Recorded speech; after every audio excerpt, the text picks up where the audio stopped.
My name's James Wright. I'm a General Assistant here at the Lee Valley Athletic Centre.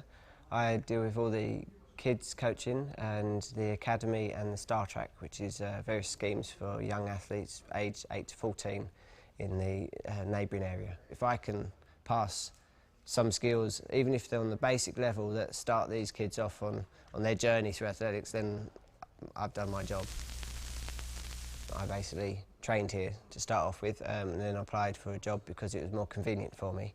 Ever since then I've just kept on moving up and getting more and more responsibility here at Lee Valley. I'm a full-time athlete, so being able to work within that environment is ideal for me. My main event is decathlon, which up until this year I was doing full-time 6 days a week, but due to various injuries that I had, I've actually decided to change, and I'm running 400 hurdles from this year onwards, next year onwards I should say.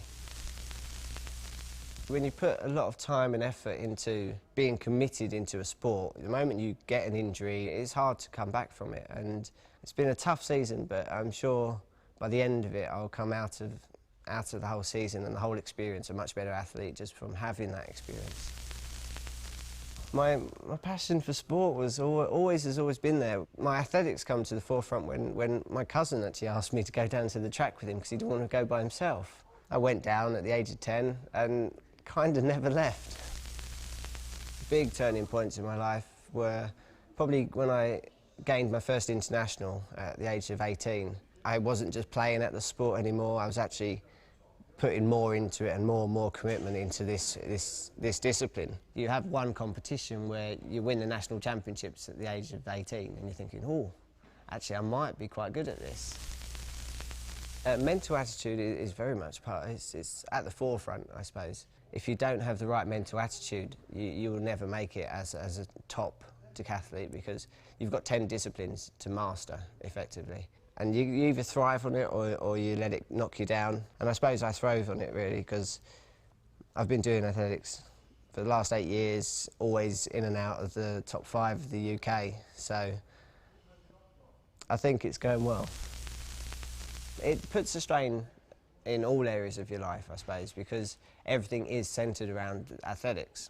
Going home after a hard training session, you don't really want to sit down and have an in-depth conversation with your parents or your sister or even your girlfriend. You just want to just relax. In terms of actual social life and going out and going to the pub, it's something I have to think twice about because I've got to go training the next day, and I've got to be at my best. I wouldn't change it because I've committed myself to athletics, and no matter what, I'm going to continue doing it. I used to work at Sainsbury's beforehand, and I've worked there for 9 years, and I would come training on a Thursday morning and I'd stay here till 1 o'clock. I'd be physically drained from training for 4 hours in the morning and take that to a work life. You've got nothing to give to work. My mum and my dad have both been incredibly supportive with me with whatever I chose to do. When I turned around and said I didn't want to go to university because I want to concentrate on athletics and I want to get as far as I can, they both kind of agreed that that was what was best for me. My mum's followed me everywhere I've gone, so I think there's only about 2 or 3 competitions she's missed. To have that support is incredible. I've set myself goals and targets for the next 2 years, and if I achieve those, hopefully, fingers crossed, it'll end up at the Commonwealth Games. I've never been to a major games. If I actually did manage to qualify and go to the Commonwealth Games, that would be a big jump up in class and a big test of my mental attitude as well.